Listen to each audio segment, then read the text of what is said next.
Hello student, good morning all of you. MSc third semester का जो आपका paper 1 है, फर्स्ट पेपर है न्यूक्लियर फिजिक्स, उसकी यूनिट नंबर 1 स्टार्ट कर रही हूँ मैं। और यूनिट नंबर 1 में भी हम कुछ बेसिक चीज़ें सीखेंगे और वही बेसिक चीज़ें जो आपने थर्ड ईयर में ही इसको पढ़ के आए हैं। फाइनल ईयर में हम ये चीज़ पढ़ के आए हैं, लेकिन वापस हम उसी को ही रिवाइज कर रहे हैं। और आपका टॉपिक भी यही है कि बेसिक न्यूक्लियर प्रॉपर्टीज। ये न्यूक्लियर प्रॉपर्टीज होती क्या क्या, जिसमें क्या आएंगे, जैसे आपके न्यूक्लियस क्या चीज है, एटॉमिक मास यूनिट क्या है, आपकी रेडियस कितनी होती है न्यूक्लियस की, और आपका उसका मास कितना लेगा, उस पर चार्ज कितना होगा, उसका मोमेंट कितना होगा, क्वाड्रापोल मोमेंट क्या होगा। तो ये हमें बेसिक कुछ प्रॉपर्टीज देखनी है। और स्पिन कितना है, ये सब चीजें हमें इसके अंदर देखना है। तो सबसे पहले हम स्टार्ट करते हैं कि नाभिक वाकई में होता क्या है, हमारा न्यूक्लियस है क्या। हम क्या कह सकते हैं कि न्यूक्लियस क्या चीज हो सकती है, किसी भी एलिमेंट का या किसी भी एटम का। हम उसको मान सकते हैं जहां पर आपके एलिमेंट का पूरा पॉजिटिव चार्ज या पूरा हमारा मास सिचुएटेड हो। ऐसा पार्ट हमारा क्या कहलाता है, परमाणु का वो छोटा सा भाग जहां पर हमारा या परमाणु का सारा धनावेश केंद्रित होता हो, या फिर उसका सारा का सारा द्रव्यमान एक सेंटर पे केंद्रित होता हो, वही हम क्या कहते हैं, उसी को हम क्या कहते हैं, नाभिक कहते हैं। ठीक है, नाभिक क्या है, न्यूक्लियस क्या है कि एटम का वो छोटा सा smallest part where the whole mass is situated, where the whole positive charge situated. Okay, अब नाभिक में आपको पता है कि क्या क्या पार्टिकल्स होते हैं हमारे हमारे उसके अंदर पार्टिकल होते हैं न्यूट्रॉन एंड प्रोटॉन, ये सभी कोई नॉन है, और इलेक्ट्रॉन उसके अराउंड चक्कर काटते हैं। तो हमें तो अभी ज्यादातर यही चीज सीखनी है कि हमारे पास में जैसे हम किसी को शो करते हैं तो किस तरह से शो करते हैं और क्या है। तो आपके जो न्यूक्लियस है वो भी 2 टाइप्स के होते हैं, एक तो होता है स्टेबल न्यूक्लियाई और एक होता है आपका रेडियो एक्टिव न्यूक्लियाई। ठीक है, तो स्टेबल न्यूक्लियाई हम किसको कहेंगे, जो बहुत लंबे समय तक जैसे पहले थे आज भी वैसे के वैसे, यानी उनके किसी तरह का उसमें कोई चेंजेस नहीं आया, कोई केमिकल चेंजेस नहीं आया, कोई उसमें रिएक्शन नहीं हुई है, जो पहले कितने सालों पहले थे वो भी आज भी वैसे के वैसे ही हैं। तो उसको हम क्या बोलते हैं, स्टेबल न्यूक्लियाई बोलते हैं। बट एक होता है, दूसरा होता है आपका रेडियो एक्टिव न्यूक्लियाई, जो क्या होते हैं कि आपके समय के अकॉर्डिंग वो क्या होते हैं, अपने आप डिके होते हुए चलते हैं, क्षय होता हुआ चलता है। तो एक तरह से हम कह सकते हैं कि उसका नाभिक क्या है, अपने आप ही क्या हो रहा है, क्षय हो रहा है, स्टेबल नहीं रह रहा है। तो इस तरह के जो हमारे न्यूक्लियस है उसको हम क्या बोलते हैं, रेडियो एक्टिव न्यूक्लियाई। अब न्यूक्लियाई क्या चीज है, न्यूक्लियाई और कुछ भी नहीं है। जब हम प्रोटॉन और न्यूट्रॉन इन दोनों को एक साथ अलग अलग बोलने की बजाय अगर हम एक ही नाम बोलेंगे तो उसको हम क्या बोलेंगे, न्यूक्लियाई बोलेंगे। ओके, अब हम किसी भी एलिमेंट का अगर हमें एटम को का नाभिक शो करना है तो हम कैसे शो करते हैं, जैसे हमारा कोई भी एलिमेंट है, माना कि वो अननोन एलिमेंट एक्स है, तो हम इसको लिखने का तरीका यही होता है जेड और ए। तो जेड क्या है हमारा, परमाणु क्रमांक हिंदी में बोलते हैं, और इंग्लिश में है एटॉमिक नंबर। ठीक है, तो एटॉमिक नंबर क्या होता है आपका, प्रोटॉन की संख्या ही होती है एक तरीके से, या फिर हम इसको डायरेक्ट क्या बोलेंगे, एटॉमिक नंबर बोला जाएगा। और ए को हम क्या बोलेंगे, एटॉमिक मास बोलेंगे। ठीक है, atomic mass of the element. और ये क्या हो जाएगा, हमारा प्रोटॉन प्लस न्यूट्रॉन मिलकर ही ये संख्या बनती है, आपका मास बनता है। तो ये आपका जो हो जाएगा एटॉमिक मास, और ये आपका क्या हो जाएगा, एटॉमिक नंबर, परमाणु क्रमांक, और ये द्रव्यमान। ओके, तो ये इसको किसी भी एलिमेंट को लिखने का तरीका होता है, उसके नाभिक को लिखने का तरीका है। अब हम ये पढ़ेंगे कि हमारे जो नाभिक होते हैं वो भी कई कई टाइप्स के होते हैं, कि हम देखते हैं कि जैसे आपने नाम तो सुना है वो समस्थानिक। समस्थानिक का मतलब होता है कि कहीं किसी में न्यूट्रॉन की संख्या चेंज हो तो द्रव्यमान संख्या एक ही है, कहीं में प्रोटॉन की संख्या चेंज हो तभी द्रव्यमान संख्या एक ही है, कहीं आपके ये चेंज हो जाए। तो ये इस तरह के जो समस्थानिक बनते हैं उसमें हमें सबसे पहले एक देखना है, सबसे पहला आइसोटोप हमारा ये होता है सबसे, तो वो क्या है, न्यूक्लियाई हैविंग सेम जेड, यानी कि एक ही उनके, यानी कि प्रोटॉन की संख्या आपकी क्या हो, सेम हो, बट डिफरेंट ए।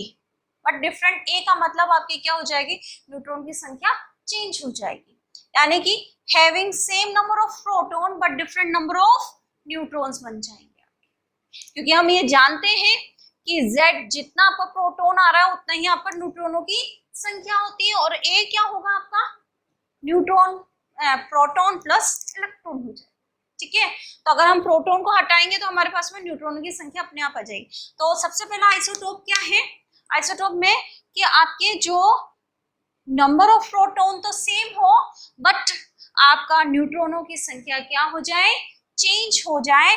तो आपका जिस इसका एग्जांपल, इसमें देखो आपके परमाणु क्रमांक एक ही दिख रहा है, यानी कि आपके प्रोटॉन की संख्या एक ही है, बट 2 - 1 करेंगे तो इसमें 1 आएगा, या 1 - 1 करेंगे तो 0 आएगा, यानी कि आपके इसमें न्यूट्रॉन की संख्या तो क्या है, 0, बट इसमें न्यूट्रॉन की संख्या 1 है। तो इस ये एक फर्स्ट तरह का आइसोटोप है, ओके।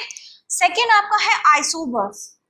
आइसोबर क्या होता है, इसके अंदर आपके हैं कि same number of A, that means ये आपका जैसे 13 है तो दूसरे में भी 13 ही हो, बट हमारे डिफरेंट प्रोटॉन एंड न्यूट्रॉन्स हो जाए, यानी कि प्रोटॉन एंड न्यूट्रॉन की संख्या क्या हो, चेंज हो जाए। तो ये तो सेम आ रहा है 13, बट हो सकता है कि प्रोटॉन और न्यूट्रॉन दोनों क्या हो जाए, 13 और 13 में कोई 6 आ जाए और कोई 7 आ जाए, लेकिन है क्या है आपके दोनों सेम हो जाए, same number of A but different number of proton and neutron, that type of isotopes is known as isoburs।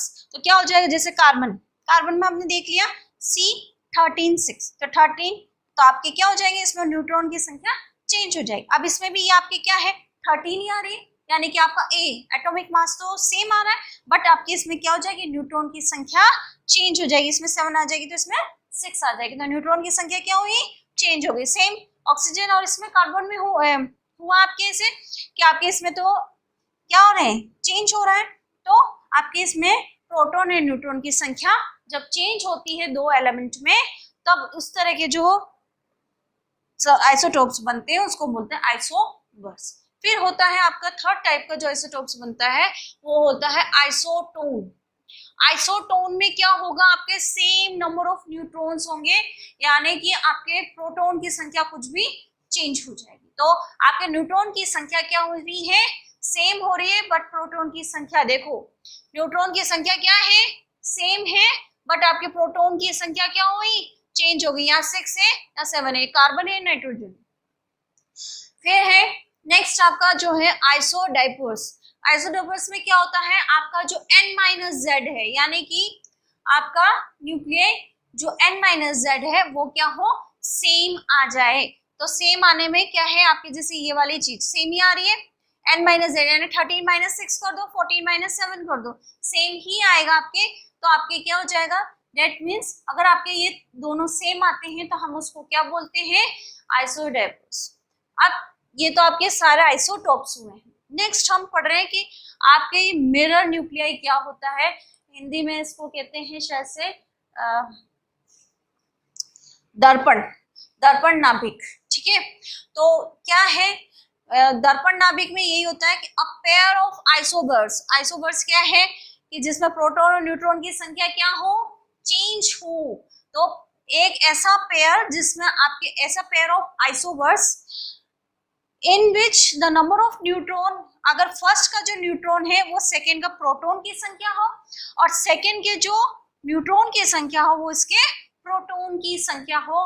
तो इस तरह के जो नाभिक हैं उसको हम क्या कहते हैं, मिरर न्यूक्लियाई कहते हैं। समझ में आया कि पेयर ऑफ आइसोबर्स इन विच क्या हो जाएगा, the number of neutron in one is equal, ये नंबर ऑफ न्यूट्रॉन माना कि ये 7 है, तो इसमें इसके लिए ये प्रोटॉन की संख्या 7 बन जाएगी, is equal to the number of proton in other. तो ये दूसरे में क्या हो जाएगी, इसमें चेंज हो जाएगी, ओके। तो मिरर न्यूक्लियर आपको दर्पण नाभिक समझ में आ गया कि प्रोटॉन जैसे हम इसको अगर रिप्लेस करें तो ये ऐसे आएगा 6 पे 7 7, तो एक तरह से क्या बना, ये मिरर न्यूक्लियाई बना। फिर आपके आता है कि और कैसा होता है, इवन न्यूक्लियर। इवन न्यूक्लियर किससे कहते हैं, जिसमें आपके प्रोटॉन एंड न्यूट्रॉन की संख्या क्या हो, इवन हो, यानी कि जैसे 2, 4, 6 इस तरह के हो, तो हम उस तरह के जो नाभिक होते हैं, न्यूक्लियाई होते हैं, उसको हम क्या बोलते हैं, इवन न्यूक्लियाई। जिसका एग्जाम्पल क्या है आपके पास में, ऑक्सीजन है, मैग्नीशियम है। आपके क्या है इसमें, प्रोटॉन की संख्या भी इवन है और न्यूट्रॉन की संख्या भी क्या है, इवन आती है। ठीक है, अब ऑड इवन में क्या हो जाएगा आपके सेकंड, इसमें ऑड इवन में आपके ये होगा कि आपके जो प्रोटॉन की संख्या है वो तो हो ऑड, और आपके जो न्यूट्रॉन की संख्या हो वो क्या हो, इवन हो। तो इस तरह के जो नाभिक होते हैं उसको हम क्या बोलते हैं, ऑड इवन न्यूक्लियाई। जैसे ये, ठीक है, एग्जांपल सोडियम जैसे 1123। ऑड में क्या हो जाएगा आपके, ऑड में आपके ये हो जाएगा कि आपके जैसे प्रोटॉन और न्यूट्रॉन दोनों की संख्या क्या हो, ऑड हो, जैसे 1, 3, 5 इस तरह का हो, तो हम इस तरह के जो न्यूक्लियाई बनते हैं उसको हम कहते हैं ऑड न्यूक्लियाई। और इस तरह के जो न्यूक्लियाई होते हैं वो मोस्टली स्टेबल न्यूक्लियाई कहलाते हैं। जैसे ये हाइड्रोजन, लिथियम, ये सब क्या है, स्टेबल न्यूक्लियाई कहलाते हैं।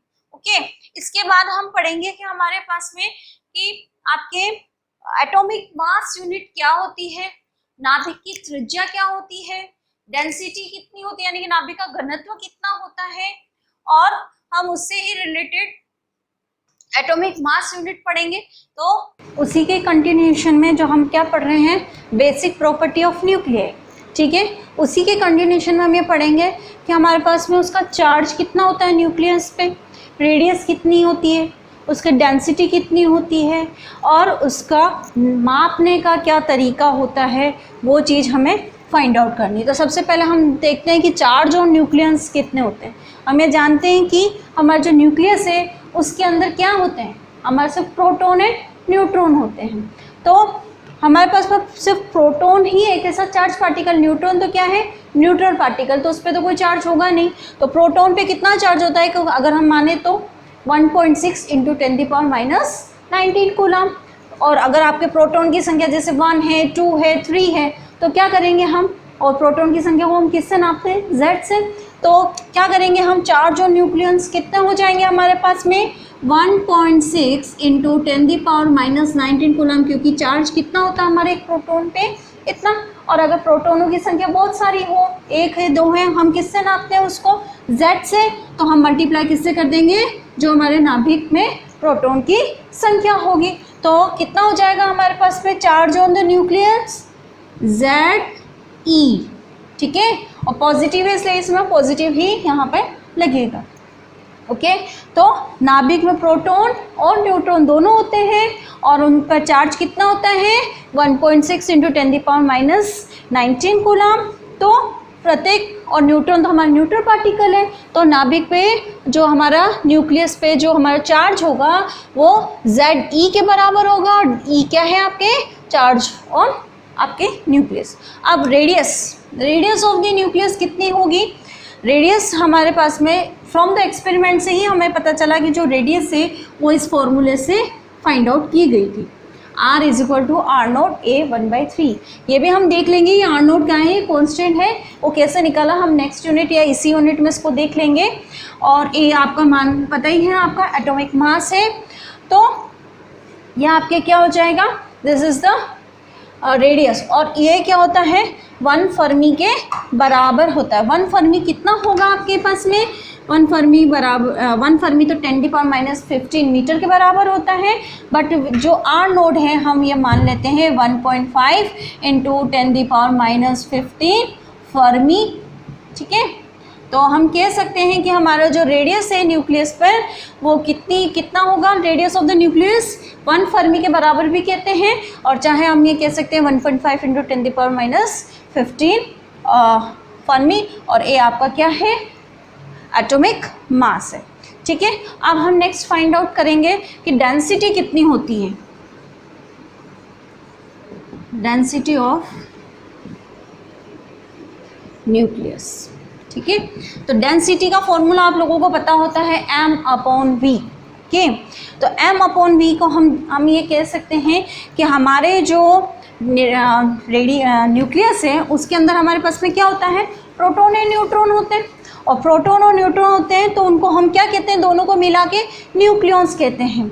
ठीक है, तो द्रव्यमान और वो जो न्यूक्लियॉन्स होते हैं वो आपके जो किसके बराबर होते हैं, आपके एटॉमिक मास के बराबर होते हैं। और जो आपका न्यूक्लियस है उसका जो मास होता है वो कितना होता है, न्यूक्लियस का मास होता है 1.6 इंटू 10⁻⁻27 kg।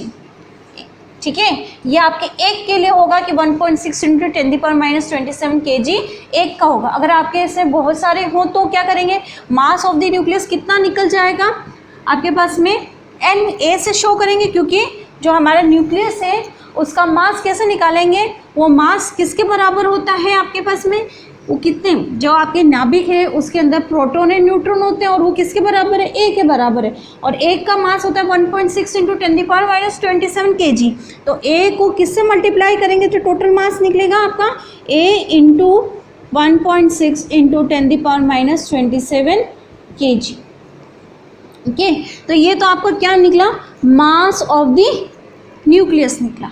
अब हमें निकालना है कि इसका वॉल्यूम कितना होगा, क्योंकि हम ये मान लेते हैं कि हमारा जो न्यूक्लियस है वो स्फेरिकल शेप का या सर्कल शेप का है। तो क्या फॉर्मूला होता है आपके V का, तो अगर हम सर्कल के लिए बोले वॉल्यूम तो 4/3 पाई r क्यूब। ठीक है, अब 4/3 पाई r की जगह हम क्या रखेंगे, r0 a 1/3 और ये 3। ठीक है, तो 4/3 पाई r0 पावर क्यूब और a ये बन गया आपके। अब इसको हम क्या करेंगे, डेंसिटी के रूप में इसको सॉल्व करेंगे। d is equal to m/v। अब m/v का फॉर्म m भी रख देंगे हम और v भी हम इसको सॉल्व कर लेंगे। तो m का मान तो हमारे पास में ये रहा, a 1.6 इंटू 10⁻⁻27 kg और इसको रखेंगे तो 4/3 पाई r0 क्यूब और a। ठीक है, अब इसको फर्दर सोल्व कर लेंगे हम। a से तो ये आपको वैसे कैंसिल आउट हो गया, तो क्या बचा आपके पास में 3/4 1.6 इंटू 10⁻⁻27 kg, पाई का मान 3.14, फर्मी का मान 1.5 इंटू 10⁻⁻15 मीटर का पावर क्यूब। ठीक है, तो ये क्या हो जाएगा आपका, ये तो क्यूब है, ये मीटर में बन गया। ठीक है, मीटर क्यूब। अब इसको फर्दर सोल्व कर लेंगे हम। जब इसको सोल्व करते हैं तो हमारे पास में आंसर इसका आता है 132 इंटू 10⁻17 kg मीटर। ठीक है, जब हम इसको सॉल्व कर लेंगे तो हमारी डेंसिटी कितनी आ जाएगी, 1.132 इंटू 10⁻17 kg। ओके, तो देखिए आप कितना भारी है आपका ये डेंसिटी, न्यूक्लियस की डेंसिटी कितनी भारी है। अब नेक्स्ट हम इसको दूसरा करेंगे कि हमारा एटॉमिक मास यूनिट क्या होता है। क्योंकि हम ये जानते हैं कि हमारा जो परमाणु है के द्रव्यमान बहुत छोटे छोटे, क्योंकि -27 kg आ रहा है तो बहुत छोटा है, तो हम उसको kg में नहीं मेजर कर सकते। तो हम उसको एक नई यूनिट या एक नई यूनिट से नापते हैं और उसको हम बोलते हैं एटॉमिक मास यूनिट। एक स्टैंडर्ड तरीका, नया मात्रक बनाने का स्टैंडर्ड तरीका है जिसको हम क्या करेंगे, एटॉमिक मास यूनिट बोलते हैं। कि हम उसको, क्योंकि हमारे जो परमाणु है, जो एटम है, उसका जो पार्टिकल्स हैं उसके क्या है, द्रव्यमान बहुत कम होता है, तो हम उसको किलोग्राम इनमें मापने से अच्छा है कि हम उसके लिए एक नई टैक्टिक यूज़ करें और उसी को हम क्या बोलते हैं, एटॉमिक। अब इसको कैसे मेजर करा कि एटॉमिक मास यूनिट 1 AMU किसके बराबर होता है, और ये किसी के बराबर नहीं है, कार्बन परमाणु के 12वें हिस्से के बराबर है। यानी कि एक कार्बन परमाणु के द्रव्यमान के 12वें हिस्से। एक अगर आपका कोई कार्बन एटम है तो उसके एक एटम के 12th part of the is known as the 1 atomic mass unit. Carbon परमाणु के एक कार्बन परमाणु के 12वें हिस्से को हम क्या बोलते हैं, 1 AMU। यानी कि एक 6C12 परमाणु के, कार्बन परमाणु के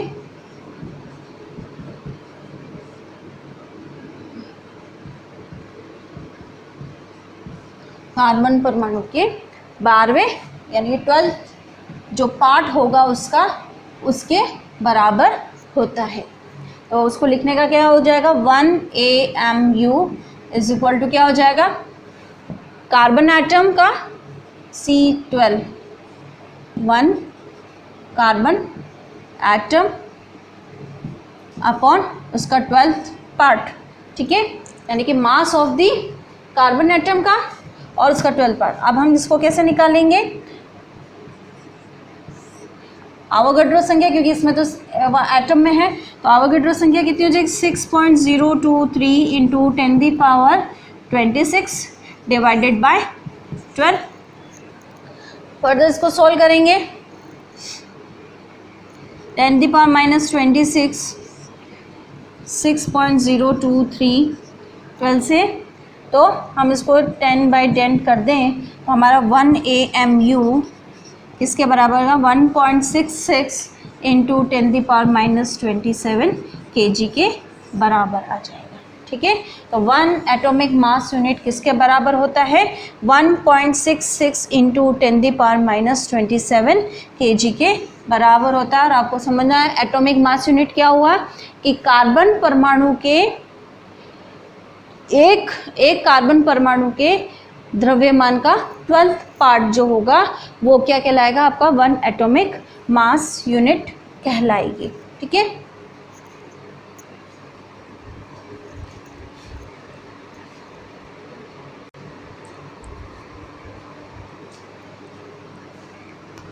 नेक्स्ट हम पढ़ेंगे मास डिफेक्ट क्या होता है, द्रव्यमान क्षति जिसे बोलते हैं मास डिफेक्ट। मास डिफेक्ट क्या था, हम ये जानते हैं कि जो हमारा न्यूक्लियस है वो किससे मिलकर बना है, प्रोटॉन एंड न्यूट्रॉन से।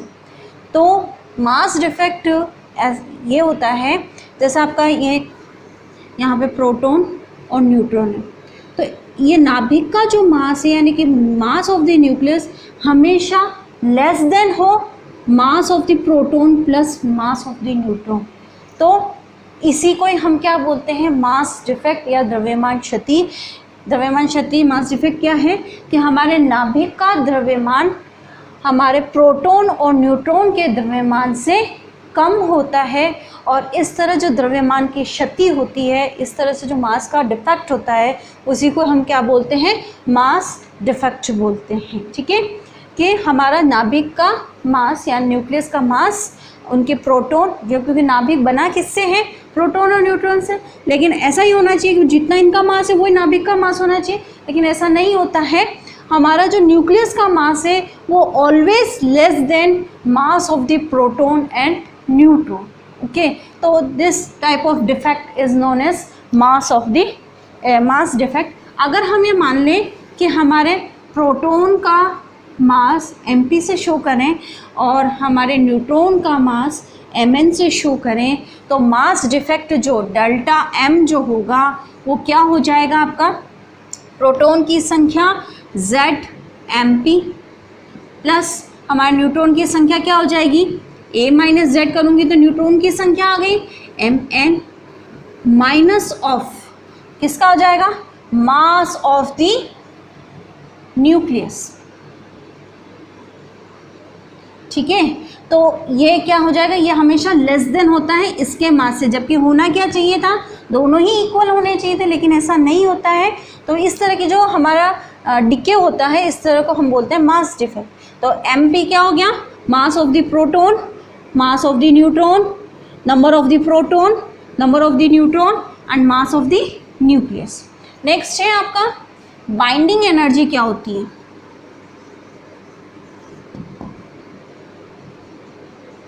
चाहे तो आप ऐसे समझ लें कि प्रोटॉन और न्यूट्रॉन को अगर हम अलग करें तो उसके लिए हमें किसी एनर्जी, ऊर्जा, किसी भी चीज़ को हम अगर कोई आपस में जकड़े हुए हैं, किसी फोर्स से बंधे हुए हैं, या फिर आपस में हैं, और अगर हमें अलग करना है तो हमें कुछ ऊर्जा देनी पड़ती है, तो उसी को हम क्या बोलते हैं, बाइंडिंग एनर्जी बोलते हैं। और दूसरे शब्दों में कह सकते हैं जो मास डिफेक्ट होता है उसी के इक्विवेलेंट में जो एनर्जी रिलीज होती है उसको हम क्या बोलते हैं, बाइंडिंग एनर्जी बोलते हैं। चाहे तो आप ये बोलें कि हमारे न्यूक्लियस को स्प्लिट करने के लिए, न्यूक्लियस को उनके कॉन्स्टिट्यूट में स्प्लिट करने के लिए जो रिक्वायर्ड एनर्जी होती है उसको हम क्या बोलते हैं, बाइंडिंग एनर्जी बोलते हैं। और अगर दूसरे शब्दों में बोले कि अगर हमारे पास में जो हमारा मास डिफेक्ट है उसकी इक्विवेलेंट जो हमारी एनर्जी है, या तो उसको हम क्या बोल सकते हैं, बाइंडिंग एनर्जी बोल सकते हैं। ठीक है, यानी कि प्रोडक्ट्स जब हम न्यूक्लियस का निर्माण करते हैं तो उसके में जो मास डिफेक्ट होता है उसकी इक्विवेलेंट जो एनर्जी है वो क्या होगी, आपकी बाइंडिंग एनर्जी कहलाती है। अब आपकी आती है binding energy per nucleon. Binding energy per nucleon B bar, वो क्या हो जाएगा आपका, डेल्टा ई बोल दो या E, delta E by per nucleon यानी कि ए हो जाएगा। ठीक है, binding energy per nucleon is equal to क्या हो जाएगा, डेल्टा ई बाय ए। और इसको अगर इसको भी शो करना है तो binding energy D M C square, और यहाँ ये क्या हो जाएगा, डेल्टा एम सी स्क्वायर। ये आपके किसके मान हुआ, बाइंडिंग एनर्जी का। और बाइंडिंग एनर्जी पर न्यूक्लियन क्या हो जाएगा, आपकी बाइंडिंग एनर्जी पर न्यूक्लियन, यानी कि बंधन ऊर्जा का द्रव्यमान संख्या पर अगर हम रेशो निकालें, ठीक है, तो वो आपकी क्या हो जाएगी, बाइंडिंग। अब इसका क्या रिलेशन है, इसका ये रिलेशन है कि जितनी ज़्यादा जिसकी बाइंडिंग एनर्जी होती है वो उतना ही स्टेबल कहलाता है। जितनी ज़्यादा इनकी, जिस नाभिक की जितनी या जिस एटम की जितनी ज़्यादा बाइंडिंग एनर्जी होगी वो उतना ही स्टेबल न्यूक्लियाई कहलाएगा। इसको हम नेक्स्ट लेक्चर में इसको ग्राफ को समझेंगे और हम इसके बारे में, बाइंडिंग एनर्जी के बारे में पढ़ेंगे। Thank you.